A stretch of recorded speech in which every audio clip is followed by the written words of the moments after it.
Welcome to Remove Before Flight, where we help prepare veterans to start, grow, or scale a business. We're back with another episode of Remove Before Flight. I hope everybody's enjoying their summer.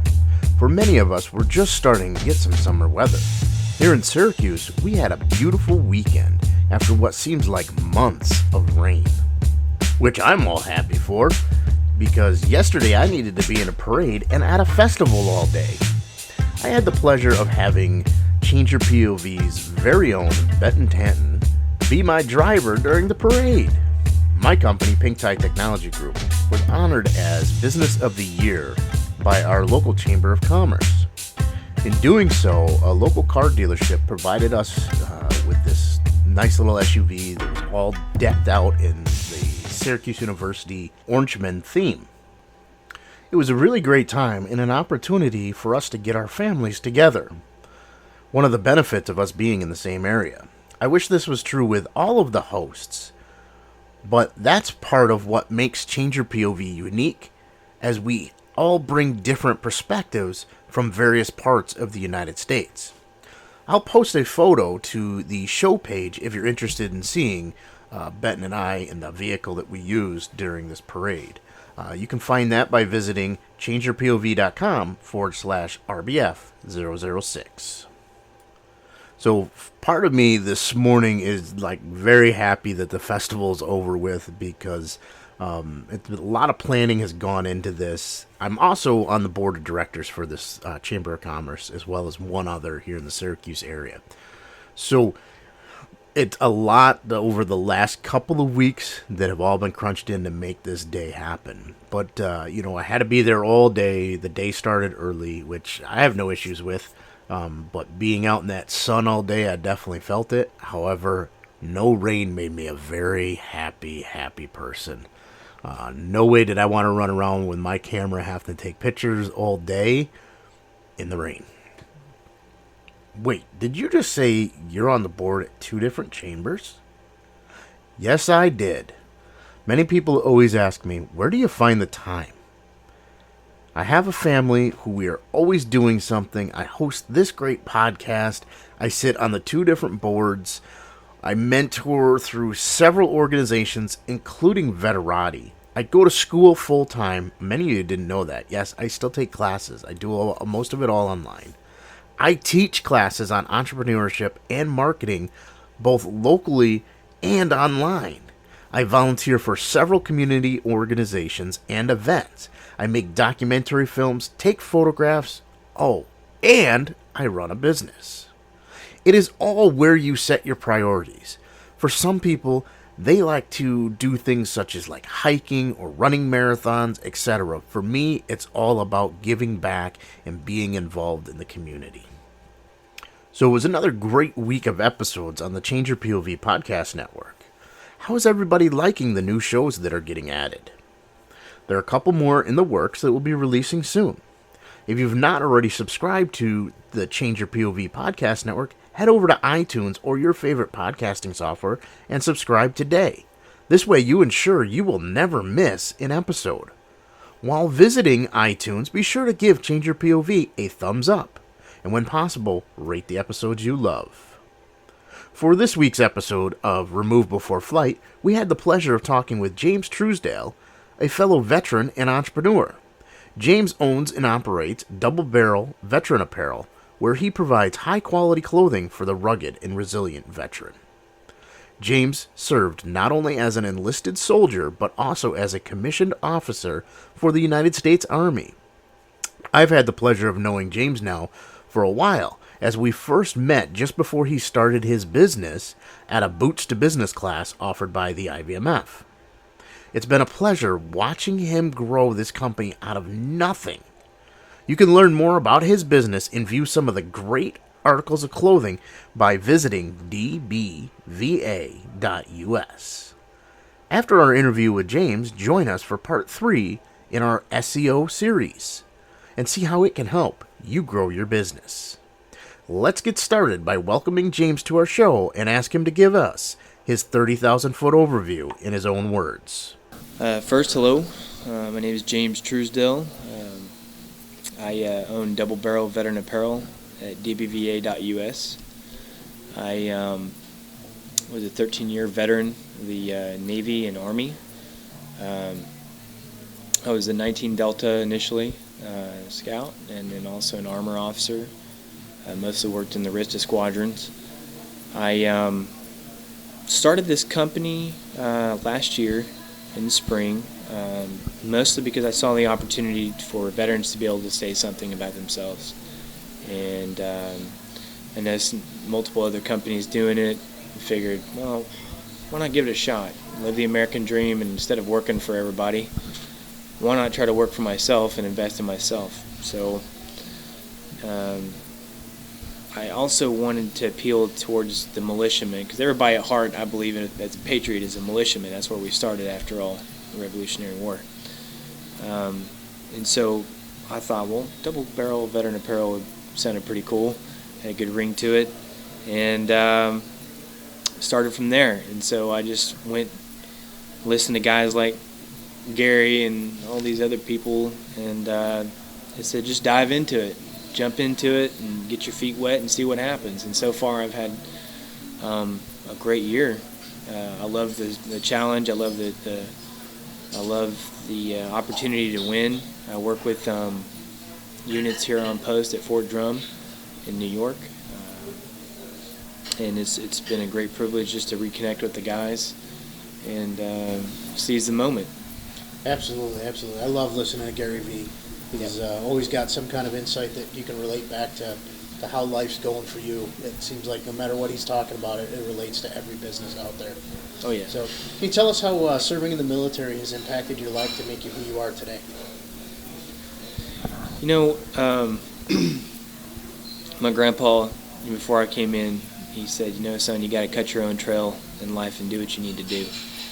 He said, that's the only way you're ever going to find out who you are. He said, I can't tell you what to do. So I joined up initially, and initially I wanted to go into EOD. I did EOD, and then I got out of that. And later on, I went into which I DR'd the program. I couldn't hack it. So, but I met a lot of great friends along the way, and those trials, learning how to become a man, facing mistakes, listening to the wisdom of those who've been there and done it before you. It was probably the best thing I've ever done in my life. It was the pivotal point in my life that led me on the path where I'm now. I'm going into behavioral health right now, as it is, as a clinical social worker. But before I got there, I learned what it was like to be enlisted. Before in the Army, I was enlisted as a 19 Delta in the Army as well, and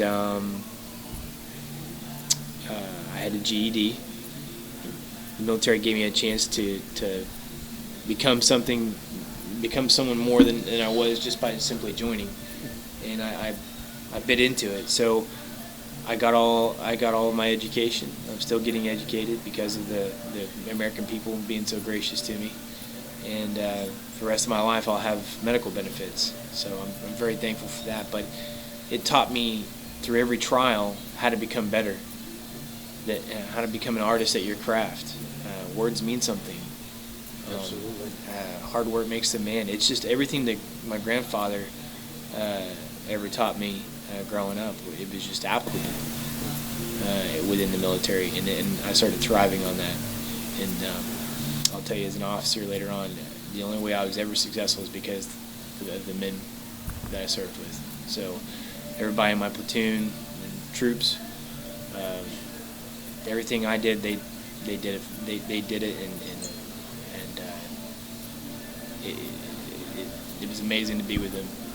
So on that same mindset, as you were talking about being successful and needing certain skills, what would you say the top 3 skills are you need to be an entrepreneur? Drive. And this is also something I learned in the military. You have to be willing to take an ass whipping to get up from that ass whipping and go, you know what? Although you're being persecuted, or people are attacking you from left and right, and I'm not just talking about the enemy. Sometimes it happens amongst your peers too. You're going to be challenged, and within the entrepreneurship, it's exactly the same, just in a different kind of a narrative or approach coming at you. Trying to figure out how to survive amongst the sharks is, as a new guy, as a guppy. I mean, look, you got Grunt Style, you've got Rogue American Apparel, you've got Nine Line Apparel. They're not coming after me. I'm coming after them. So how do I win? I'm not necessarily trying to come after them. It's I see them as an inspirational piece more than anything. But I am aspiring to be a competitor amongst that group. And how do I do that? How do I win? Well, I go get a Kevin here at Pink Tie, and I go after him that way. And but the drive to win, the drive to get up and take a beating and keep going, it's hard. But you do have to do that. That's just one of the things. The next was how to love everybody around me. I love everybody. I don't think there's anybody that I've met where I haven't tried to go, you know what? I accept that part of them. I accept who they are. And maybe I can make a difference in their life, or maybe I can, just a hair bit. You never know whenever you're going to talk to that friend and, the next moment they may go kill themselves. Yeah. I mean, we are responsible. Fortunately, with this community, that happens all too often. Yeah. So, And the next, the one final thing is how to close it off, how to close it out, not quit. You know what I mean? Just make sure you don't quit. Keep going. If you quit, make sure it's a deadgum good reason. Yeah, too many businesses you see, they get to that first roadblock and they're ready to give up. Right. They don't work through it. And you saw me go through that, at least, tentatively, in the beginning. I was like, man, why don't I have so many life? Just questions, but, even then I guess felt at my first small defeat on why didn't I get this? And you had to tell me, remind me, hey, you're not going to get something overnight. So, there you have it. Yeah, absolutely. A lot of people out there talk about how, being an entrepreneur or being a business owner, you're taking the easy road out, and that, you don't want to work for a living, you want to sit around on the beach and do nothing. So how many hours a day would you say on average you're working? Oh, God. Well, first and foremost, I'm a daddy. I'm a family man first. So that's going to tie into it. But I would say I start my day around 6 o'clock, and I go probably around till at least midnight. It's rare to fall asleep before that. And it volleys back and forth, because I know I'm speaking as an entrepreneur to other entrepreneurs. Chances are you're a family guy. How do you juggle that? How do you do that? You do that. I should be asking you some of that sometimes too. Hey, can I get some advice? But it's always good to hear someone going through the same thing you're going through and playing that narrative or understanding someone else's narrative. But I'll tell you that a calendar is a must. You must write out your timeline. You must space everything out. Make that mandatory time for your kids to spend with them. If my son, he loves more than anything for us to play cars and trucks. So we sit down and we play cars and trucks at bare minimum 15 to 30 minutes.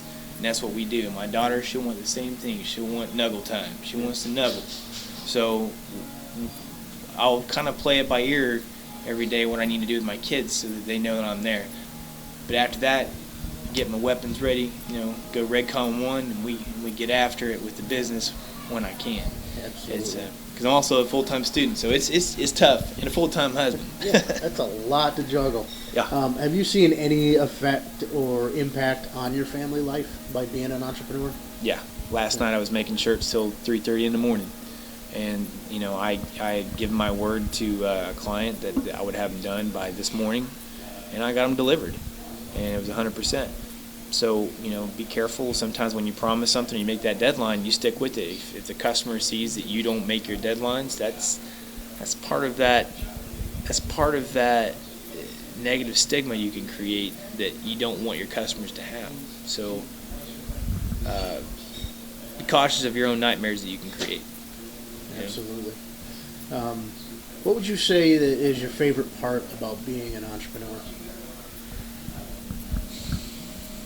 So, being an entrepreneur, for one, you get a lot of pride with it because it's that hard. Any other entrepreneur that like you, I say, oh my God, it is ridiculous hard.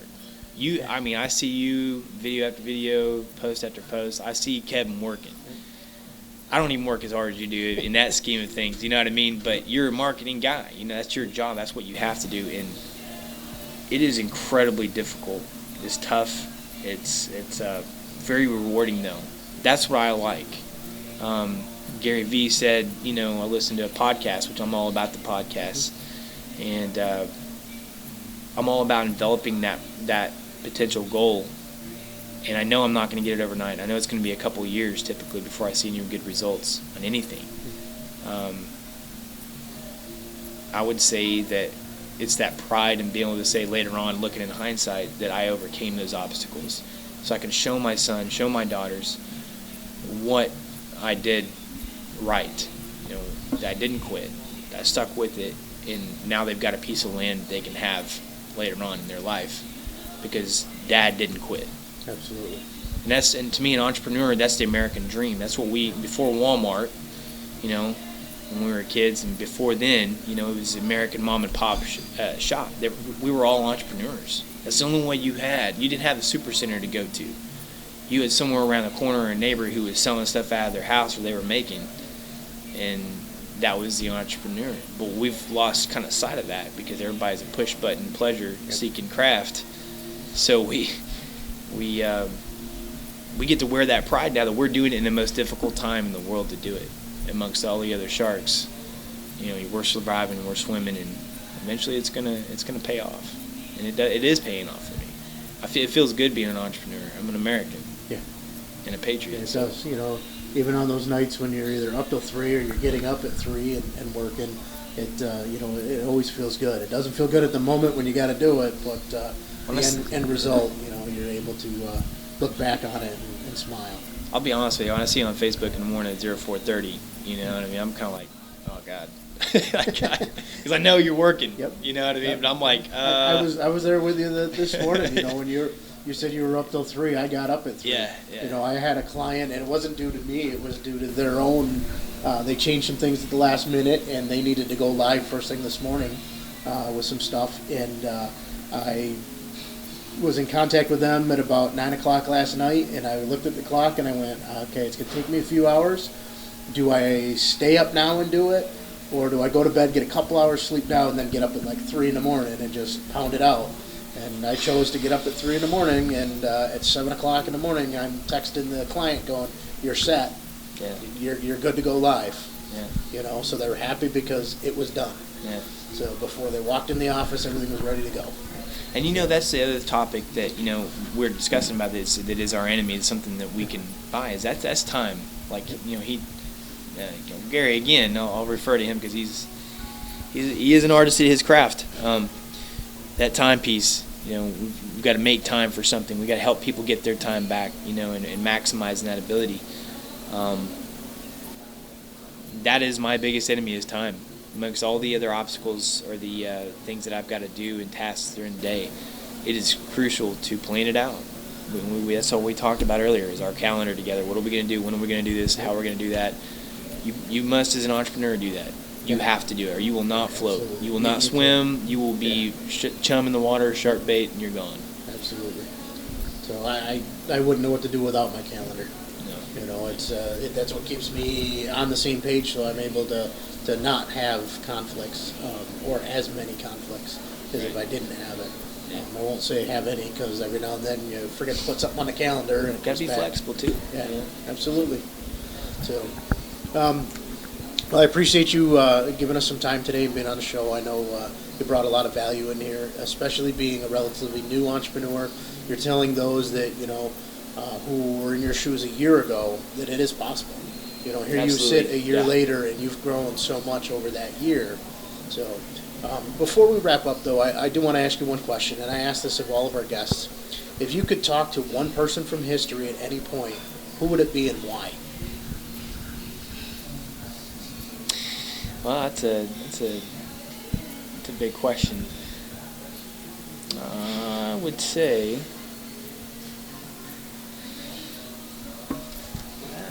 that's a big question. I would say it would have to be Jefferson, Thomas Jefferson, but that would be more of a Jeffersonian model, more political agenda. But how did our fathers, how did the founders of this country, how did they have the strength? I couldn't imagine the strength it took. I'm having trouble, finding that strength sometimes with just a business, but they founded our country. How did you do it? Where did that come from? God willing, you know what I mean? I know that's a big part of it, but if I could just grab an ounce of their strength of what they had, I mean, imagine what we could do. Absolutely, especially in that era. You take a look at the advancements that have made since then in available resources and technology and everything else, and they didn't have that back then, and they were able to put all this together. And they were businessmen too on their side. You know what I mean? He was a businessman. And I mean, just this. Could you imagine the strength? I mean, we're not talking about, hey, I got in a car and I met you over here in Syracuse or something, or Grist Mill here. They had to take days of travel and longevity planning. I don't know how they did it. So, where did they find the strength? But yeah, that would be one question I would be interested in hearing, or hearing an answer to. Yeah, definitely. So, where can we send everybody to go buy your awesome clothing? Yeah, go to www.dbva.us. It'll have my contact information on there. Right now, we're transferring websites. We're getting that set up. We're starting a whole different approach, and it's a newer year, a newer phase. Most importantly, and looking at different narratives to take towards gaining more customers, but also helping customers. So we're exploring that and see if we can't benefit other veterans and their families along the way, instead of being a self-licking ice cream cone. Nice. So, yeah. All right. Well, thank you again, James, for being on our show, and we look forward to having you on sometime in the future. Okay. No, thank you. I apologize that the audio quality was not the best. James lives about an hour from me, and we met in the back of a restaurant to record this interview. And you can hear some of the background noise during the interview. If you want to learn more about Double Barrel Veteran Apparel, you can visit the show page for this episode at changeyourpov.com/RBF006, where we will have links to DBVA, James, and some of the photos of his clothing. So I've been getting a lot of feedback from the listeners about this show and many of the other shows that are available on the Change Your POV network. A lot of them have asked how they can book time with me to talk more in detail. Well, I have a few options for you. One, if you're seeking a mentor session with me, you can book one utilizing the Veterati platform. Easy way to find my profile, visit bookacallwithkevin.com. If you're looking to be a guest on Remove Before Flight, visit changeyourpov.com/remove-before-flight-interview and book a time slot that is convenient for you.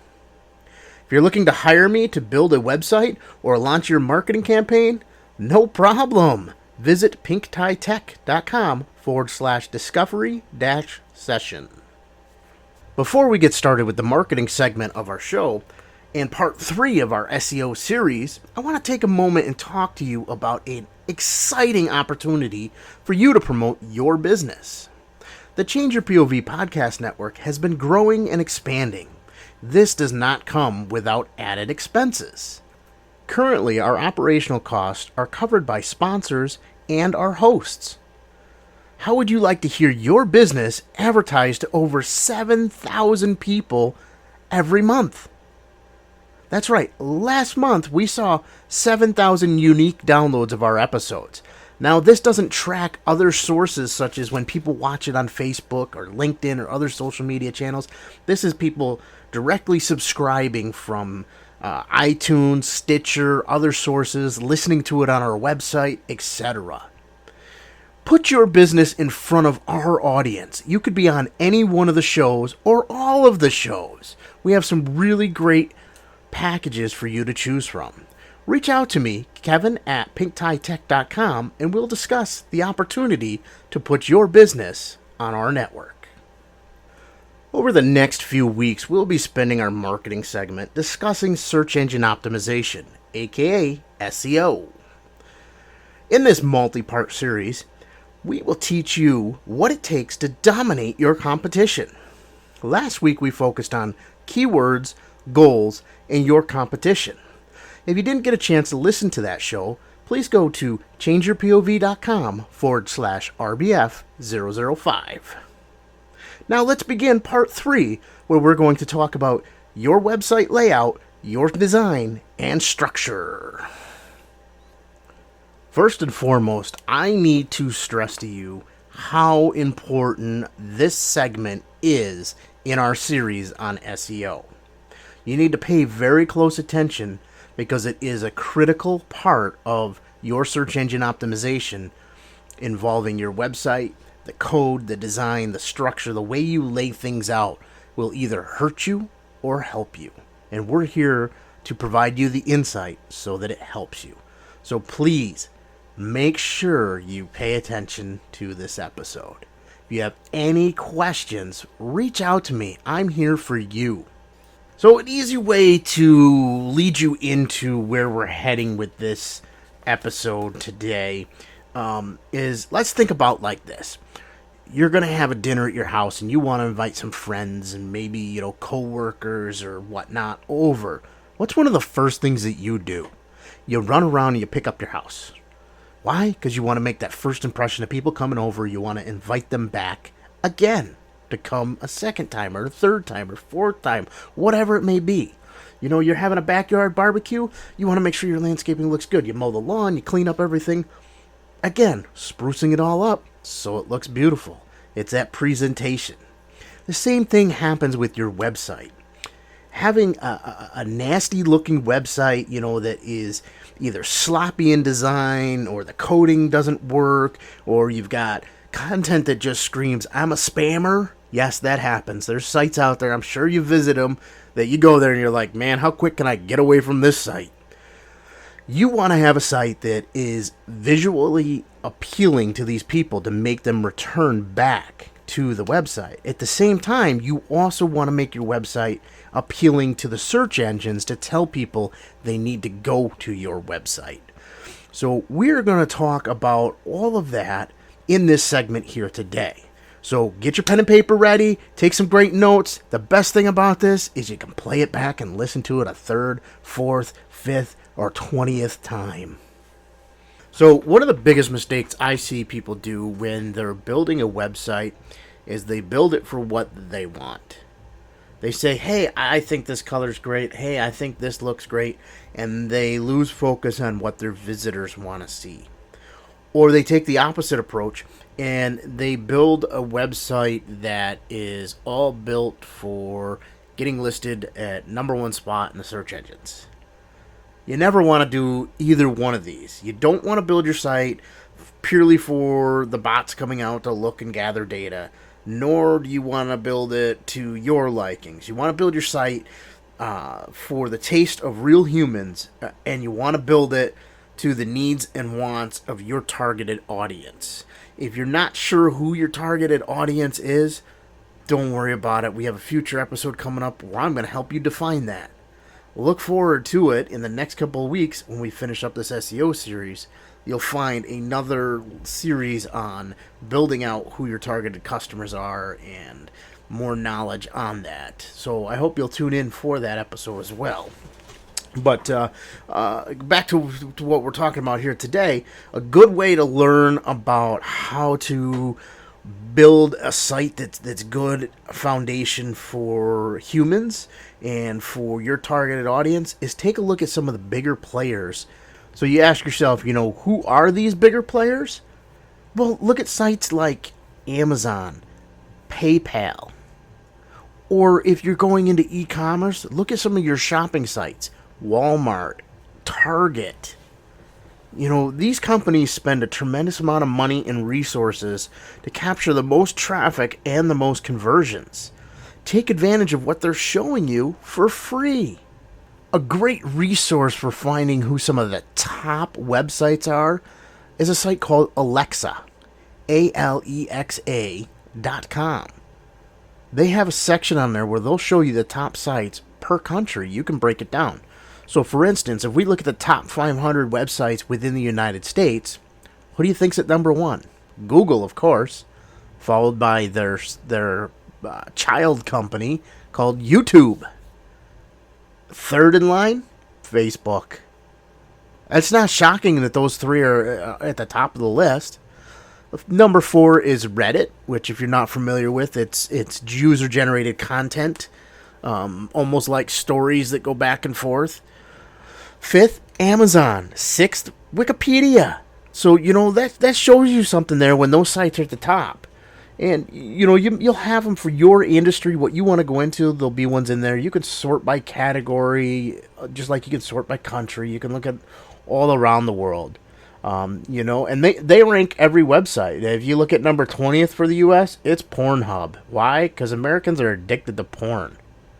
It's just part of life. I had the opportunity many years ago to get involved in that space when porn started hitting the internet, and I'm like, nah, I don't think I need to. Now, maybe I should have. I could have been a billionaire. But you know what? We all take the path we take for a reason.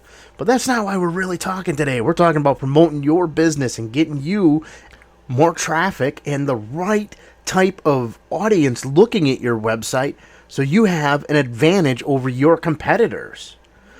So when you're looking at these other websites, what are you supposed to be looking for? Well, let's take a look at how they've laid out their website. How are they utilizing content? What way is it written? Read some of the stuff that they have on there. How are they using images? Are they have too many? Are they using specific types of images? A lot goes into this. It's these little things that help guide the user where you want them to focus on the website. All too often, we go to these big sites on a regular basis, and we forget to look at what they're doing and why. We run to Amazon to go buy something cheap, but we don't look at what's Amazon doing.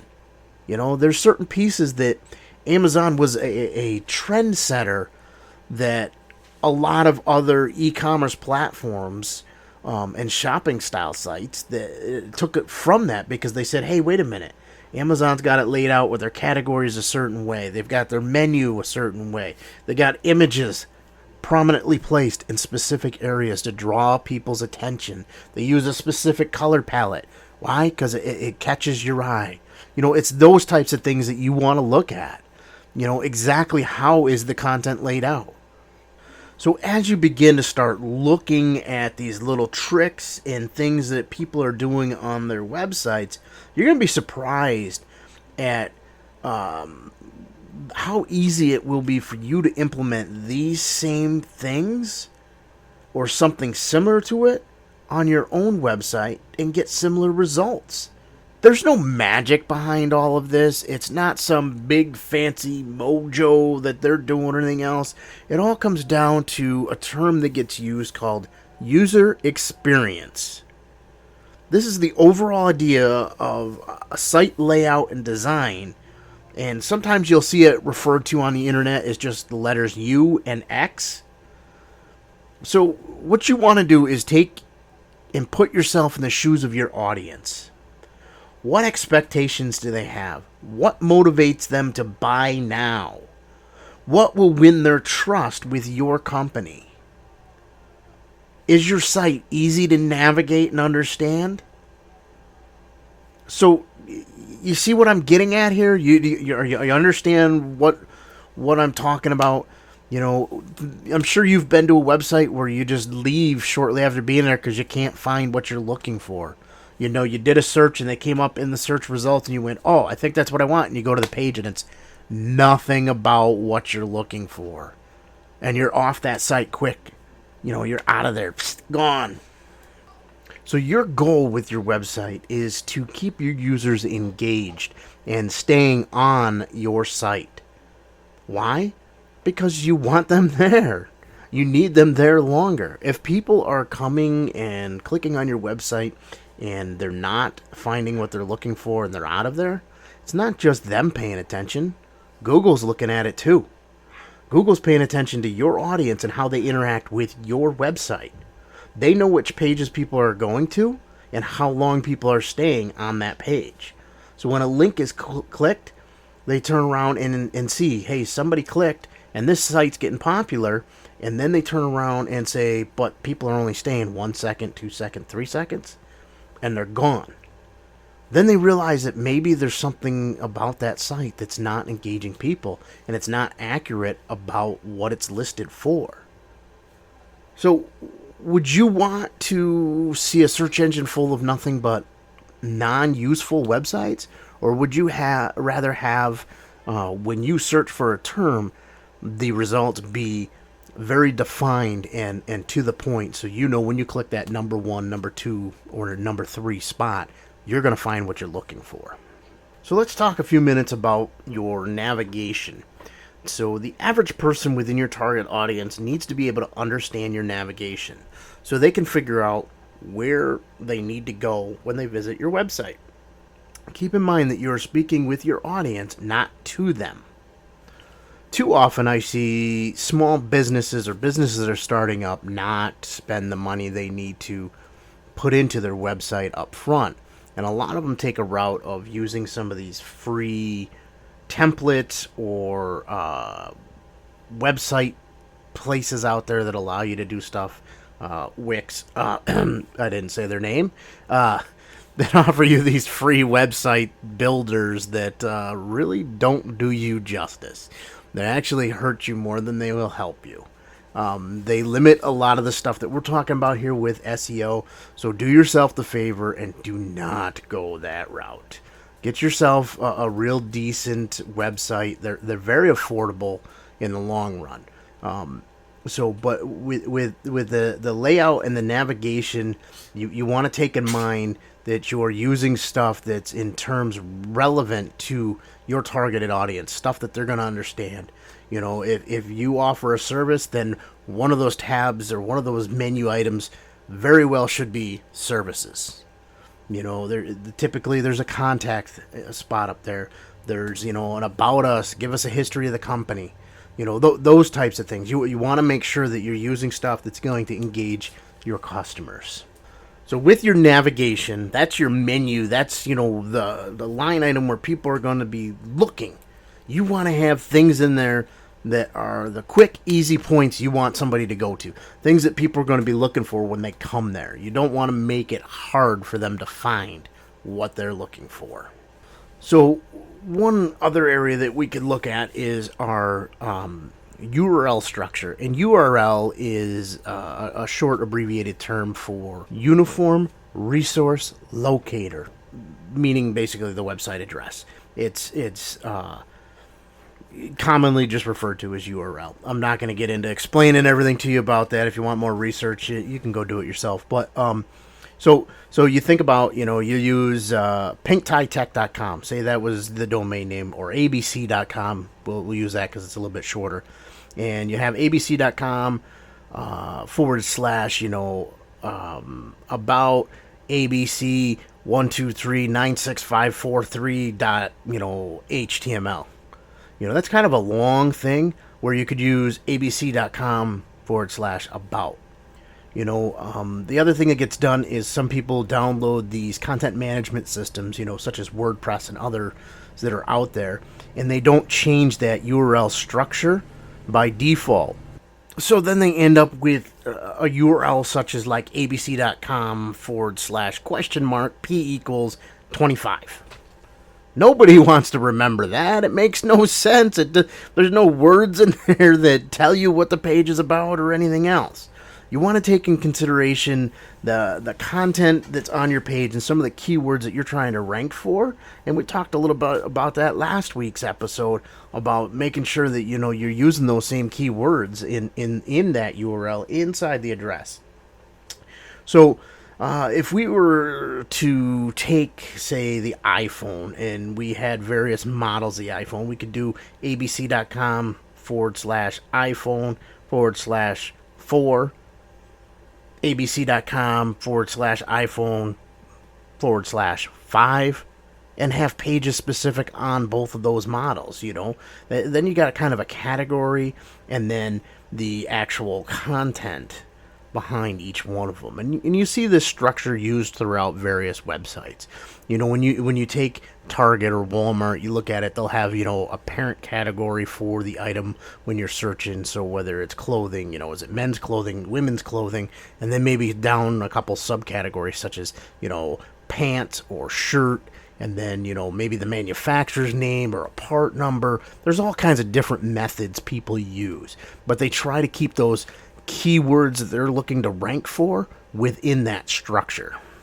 So another key area that we needed to talk about is keeping your code clean. Now, a lot of you are not programmers or not coders, so you're thinking, wait a minute, what's he talking about? I don't know anything about this. I don't want to get into the underlining sides of a website.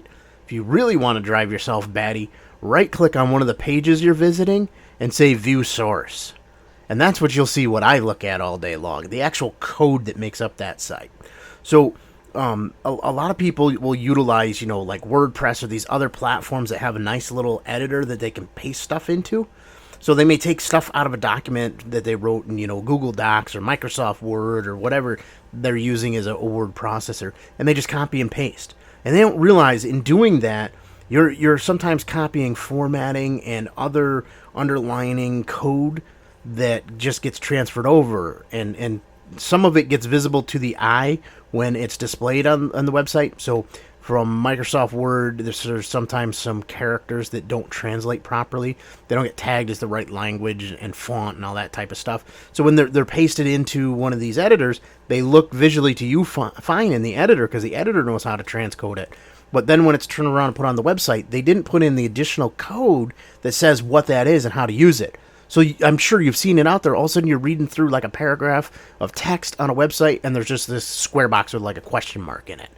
So, or there's a funky little thing that just looks out of place and doesn't belong. And a lot of that comes just from people copying and pasting. So you want to always make sure if you have the option when you paste something, paste it as plain text. That way you're losing all that formatting, all of that code, anything else that goes with it, and it's going into your website. The other thing that you can do, so Word has the ability to do like these macros and other stuff behind the scenes. Those will copy over, and they'll paste into your code of your website as code. And then you'll go through, and all of a sudden, bam, down the road you want to edit something. You're like, what the heck is all this garbage in there? And you end up having to pull your hair out trying to fix it. So do yourself the favor, if you're pasting out of, another application into one, paste it as plain text. Check to make sure you're not transferring over any oddball formatting or anything else. I highly encourage you, if you don't have a background in web development, if that's not your thing, you're going into business for something else, go learn a little bit about HTML, which is the language that makes up web pages. It'll do you some justice, so then you can take a look at some of these things and know when a developer turns the project over to you, you can review the code real quick, or the style of code, and making sure some of these key things are taken care of for you. Just like taking your car to the mechanic. Yeah, just because he's got a shop on the corner doesn't mean he's a good mechanic. So there's some developers out there that do some sloppy things.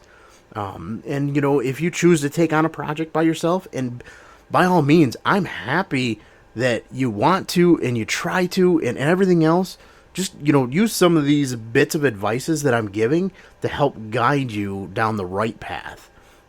WordPress is out there. It's a great platform. It's easy to use. There's plenty of places out there you can get some great themes for it to plug in.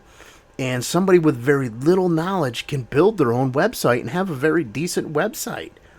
But all too often, WordPress gives you these abilities, the plug-in to do these plugins that allow to do these fancy things. And all too often we see people do a mashup of these, and it creates garbage code getting spit out all over the place, and sometimes errors on their site breaking things because programmer A built this plugin, programmer B built this plugin, and the two don't really talk, and they didn't think it out. They're on opposite sides of the world or whatnot, and they didn't take into account that both of them would need to work together. So sometimes they'll use some of the same calls and functions within their code that just break everything else.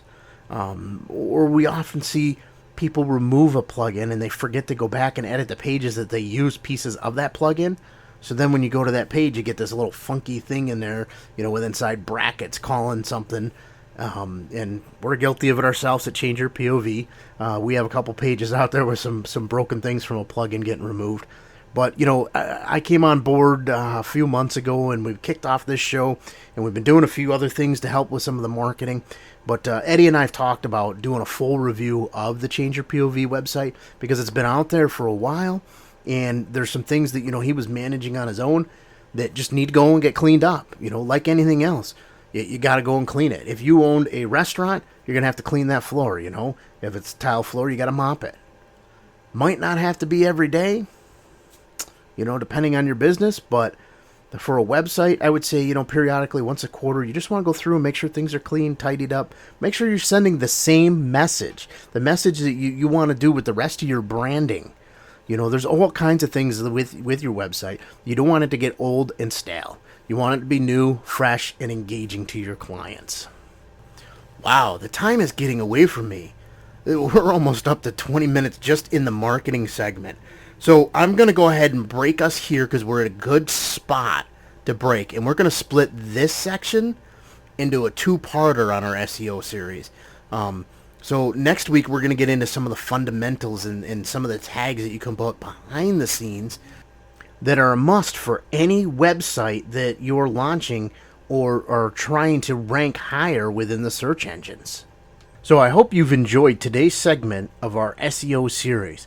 Be sure to join us next week when we'll continue to go in depth into one of the most important parts of SEO, the site layout, the design, and structure, as we continue this SEO series.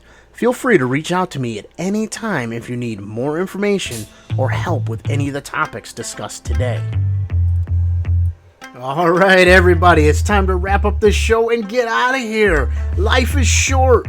Don't just dream, do. We will see you next week on Remove Before Flight. Thank you for listening.